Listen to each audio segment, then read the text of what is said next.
CM ಸಿದ್ದರಾಮಯ್ಯನವರ ಕ್ಷೇತ್ರದಲ್ಲಿ ಮತ್ತೊಂದು ಗೂಂಡಾಗಿರಿ ನಡೆದಿದೆ.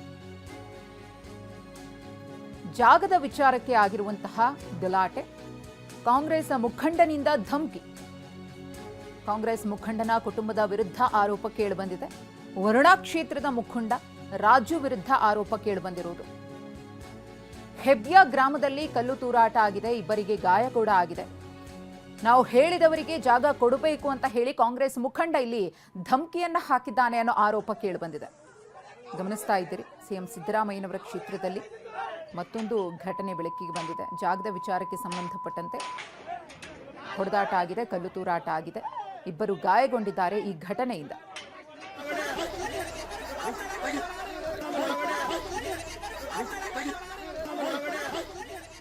ಕಾಂಗ್ರೆಸ್ ಮುಖಂಡ ರಾಜು ಈತನೇ, ಗಮನಿಸ್ತಾ ಇದ್ದೀರಲ್ಲ ವಿಡಿಯೋದಲ್ಲಿ, ಈತನೇ ಧಮಕಿಯನ್ನ ಹಾಕಿದ್ದಾನೆ ಅನ್ನೋದು ಗೊತ್ತಾಗಿದೆ. ನಾವು ಹೇಳಿದವರಿಗೆ ಜಾಗ ಕೊಡಬೇಕು ಅಂತ ಸಿದ್ದರಾಮಯ್ಯ ಗೊತ್ತು, ಯತೀಂದ್ರ ಗೊತ್ತು ಅಂತ ಹೇಳಿ ರಾಜು ಧಮಕಿಯನ್ನ ಹಾಕಿರೋದು. ಎಫ್ಐಆರ್ ದಾಖಲಾದ್ರೂ ರಾಜು ಮತ್ತು ಆಪ್ತರಿಂದ ಬೆದರಿಕೆ ಮುಂದುವರೆದಿದೆ ಅನ್ನೋ ಆರೋಪ ಕೇಳಿಬಂದಿದೆ. ನಂಜನಗೂಡು ಗ್ರಾಮಾಂತರ ಠಾಣೆಯಲ್ಲಿ ಎಫ್ಐಆರ್ ಆಗಿದೆ. ಅಮಿತಾಬ್ ಎಂಬುವರ ಕುಟುಂಬಕ್ಕೆ ಬೆದರಿಕೆಯನ್ನ ಹಾಕಿರುವ ಆರೋಪ. ರಾತ್ರಿ ವೇಳೆ ಮನೆಗೆ ಕಲ್ಲು ತೂರಾಟ ಮಾಡಿದ್ದಾರೆ ಅಂತ ಆರೋಪಿಸಿದ್ದಾರೆ ಕುಟುಂಬಸ್ಥರು. 6 ತಿಂಗಳ ಹಿಂದೆ ನಮಗೆ ಈ ಜಾಗ ಬರ್ಕೊಡ್ಬೇಕು ಅಂತೇಳಿ ರಾಜು ಅವರು ನಮಗೆ ಒತ್ತಾಯ ಮಾಡಿದ್ರು. ಅದು ನಾವು ಒಪ್ಪದೇ ಇದ್ದ ಕಾರಣ ಸುಮಾರು 4-5 ಜನ ನಮ್ಮ ಕಾರ್ನ ಅಟ್ಯಾಕ್ ಮಾಡಿ ವೈಫ್ನ ಕಿಡ್ನಾಪ್ ಮಾಡ್ತೀವಿ. ಅದನ್ನ ನಾವು ಪೊಲೀಸ್ ಕಂಪ್ಲೇಂಟ್ ಕೊಟ್ಟು ಪೊಲೀಸವರು ಯಾವುದೇ ರೀತಿ ನಮಗೆ ಮೇಲೆ ಆ್ಯಕ್ಷನ್ಸ್ ತಗೊಂಡು ಹೋಗಿಲ್ಲ. ಅದ್ರ ಮೇಲೆ ಆಮೇಲೆ ಮತ್ತೆ ಅವರು 3 ಡೇಸ್ ಬ್ಯಾಕ್ ನೀವು ನಮ್ಮ ಜಾಗವನ್ನು ನೀವು ವಾಪಸ್ ಬರ್ಕೊಟ್ಟಿಲ್ಲ ಅಂತಂದರೆ ನಿಮ್ಮ ಮನೇಲಿರೋರನ್ನೆಲ್ಲ ನಾವು ಕೊಡ್ತೀವಿ ಅಂತೇಳಿ ನಮಗೆ ಎದುರಿಸಿದ್ರು. ಆವಾಗ ಮತ್ತೆ ಪೊಲೀಸ್ ಬಂದು ನಾವು ಇನ್ಫಾರ್ಮೇಷನ್ ಕೊಟ್ಟಿದ್ವಿ. ಆವಾಗಲೂ ಅವ್ರು ಅಷ್ಟೊಂದು ಆ್ಯಕ್ಷನ್ ತಗೊಂಡಿಲ್ಲ. ಹೋದ ನಂತರ ಮತ್ತೆ ಒಂದು 400 ಜನ ಹುಡುಗರು ನಮ್ಮ ಮನೆ ಮುಂದೆ ಬಂದು ಗಲಾಟೆ ಮಾಡೋಕ್ಕೆ ಶುರು ಮಾಡಿದ್ರು. ವೀಡಿಯೋ ಮಾಡಬೇಕಾದ್ರೆ ನನ್ನ ಹೆಂಡತಿ ಮೇಲೆ ರಾಜು ಅವರು ಬಂದು ಅವರ ಕೆನ್ನೆಗೆ ಹೊಡೆದು ಮೊಬೈಲ್ ಕಿತ್ಕೊಂಡು ಅವ್ರ ಬಟ್ಟೆನೆಲ್ಲ ಹಾಕಿದ್ರು. ಅದನ್ನ ತಡೆಯೋಕ್ಕೆ ಹೋದ ತಕ್ಷಣ ರೌಡಿಗಳು ನನ್ನ ಮೇಲೆ ಹಲ್ಲೆ ಮಾಡಿ ಕಲ್ಲನ್ನ ತೆಗೆದು ಹೊಡೆದು ವಾಪಸ್ ನನ್ನ ಮನೆಯೆಲ್ಲ ಹೊಡೆದ. ಪೊಲೀಸ್ ಯಾರು ಬಂತು, ರಾಜು ಬಂದರು ಪೊಲೀಸ್ ಬರಬಾರ್ದು ಅಂತೇಳಿ ಫೋನ್ ಮಾಡ್ತಾಯಿದ್ರು. ನಾವು ನೋಡಿದ್ವಿ. ಅವನು CM ನನ್ನ ಬೆಂಬಲ ಇದ್ದಾನೆ ಅಂತ ಹೇಳಿದ್ರೆ ಅವ್ರು CM ಅವರು ಆಪ್ತಾರೆ. ಸೊ CMನ ಯಾವುದೇ ಸರ್ ಒಂದೇನಂತಾರೆ, ಬೇಸಿಕ್ಲಿ ಪೊಲೀಸಿಂದ ಹಿಡಿದು ತಹಸೀಲ್ದಾರಿಂದ ಹಿಡಿದು ಒಬ್ಬ ನಾರ್ಮಲ್ ಮನುಷ್ಯನ ಮಾತು ಕೇಳ್ತಾನೆ. ಹಿಂದೆ ಯಾರಾದ್ರು ಒಬ್ಬರು ಇರಲೇಬೇಕಲ್ಲ. ನಾನು ಮಾನ್ಯ ಮುಖ್ಯಮಂತ್ರಿಗಳು ಕೇಳ್ತಾನೆ, ನೀವು ಹಿಂದೆ ಇದೀರಾ ಇಲ್ವಾ ನನಗೆ ಬೇಕಾಗಿಲ್ಲ. ಯಾವುದು ಕಾನೂನು ಏನಿದೆಯೋ ಕೋರ್ಟಿಗೆ ನಾವು ರೆಸ್ಪೆಕ್ಟ್ ಕೊಡಬೇಕಲ್ಲ.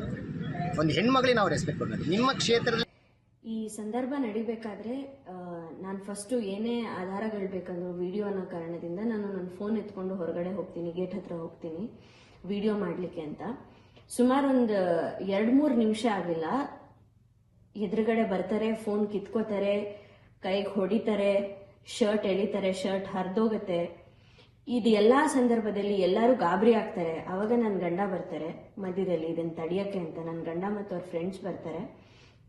ಈ ಸಂದರ್ಭದಲ್ಲಿ ಯಾವ ಗುಂಪಿತ್ತು ಅದೆಲ್ಲ ಕಲ್ಲು ಹೊಡೆಯಕ್ಕೆ ಮತ್ತೆ ಶುರು ಮಾಡ್ತಾರೆ. ಇದು ನಡೀತಿರೋ ಸಂದರ್ಭದಲ್ಲಿ ಕಲ್ಲುಗಳು ಎಸೆಯಕ್ಕೆ ಶುರು ಮಾಡ್ತಾರೆ. ನನ್ನನ್ನು ಕಾಪಾಡಲಿಕ್ಕೆ ಅಂತ ಬಂದವರು ಎಲ್ಲರಿಗೂ ಕಲ್ಲೇಟು ಬಿತ್ತು.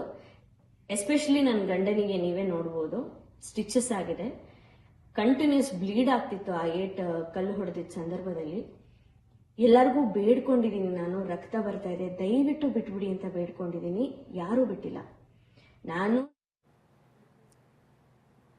ಈ ಕುರಿತು ಮತ್ತಷ್ಟು ಮಾಹಿತಿಯನ್ನು ಕೊಡ್ತಾರೆ ನಮ್ಮ ಪ್ರತಿನಿಧಿ ರಾಮ್. ಕಾಂಗ್ರೆಸ್ ಮುಖಂಡ ರಾಜು ವಿರುದ್ಧ ಕೇಳಿ ಬಂದಿರುವಂತಹ ಗಂಭೀರ ಆರೋಪ, ಈ ವ್ಯಾಜ್ಯ ಎಷ್ಟು ದಿನಗಳಿಂದ ನಡೀತಾ ಇದೆ ಅಂತ ಹೇಳಿ, ಅದರಲ್ಲೂ CM ಗೊತ್ತು, ಅವ್ರು ಗೊತ್ತು, ಇವ್ರು ಗೊತ್ತು ಅಂತ ಹೇಳಿ ಹೆಂಗ್ ಧಮಕಿ ಹಾಕ್ತಾರೆ ಇವರು ಅಂತ.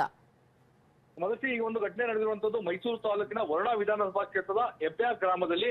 ಅಮಿತಾಬ್ ಮತ್ತೆ ಸುಷ್ಮಾ ಅಂತೇಳಿ ದಂಪತಿ, ಇವರಿಬ್ರು ಸಹ ಅಲ್ಲಿ ಜಮೀನನ್ನ ಹೊಂದಿದ್ದಾರೆ. ನಮ್ಮ ಜಮೀನನ್ನ ಮಾರಾಟ ಮಾಡಿ ಅಂತೇಳಿ ಕಾಂಗ್ರೆಸ್ ಮುಖಂಡ ರಾಜು ಅನ್ನೋರು ನಮ್ಗೆ ಸಾಕಷ್ಟು ವರ್ಷಗಳಿಂದ ಧಮಕಿಯನ್ನ ಹಾಕ್ತಾ ಇದ್ದಾರೆ. ನಾವು ಯಾವುದೇ ಕಾರಣಕ್ಕೂ ಜಮೀನನ್ನ ಮಾರಾಟ ಮಾಡೋದಕ್ಕೆ ಸಿದ್ಧವಿಲ್ಲ, ಸಮಾಜಮುಖಿ ಕಾರ್ಯಗಳನ್ನ ನಾವು ಮಾಡ್ತಾ ಇದ್ದೇವೆ, ನಾವು ಜಮೀನು ಮಾರೋದಿಲ್ಲ ಅಂತ ಹೇಳೋದು ಸಹ ಬಲವಂತವಾಗಿ ಜಮೀನನ್ನ ಕೊಂಡ್ಕೊಳ್ಳಿಕ್ಕೆ ನಮಗೆ ಒತ್ತಡವನ್ನ ಏರ್ತಾ ಇದ್ರು. ಈ ಬಗ್ಗೆ ನ್ಯಾಯಾಲಯದಲ್ಲೂ ಸಹ ನಾವು ಪ್ರಕರಣವನ್ನು ದಾಖಲಿಸಿದ್ದೇವೆ, ಪೊಲೀಸರಿಗೂ ಸಹ ದೂರನ್ನ ನೀಡಿದ್ದೇವೆ.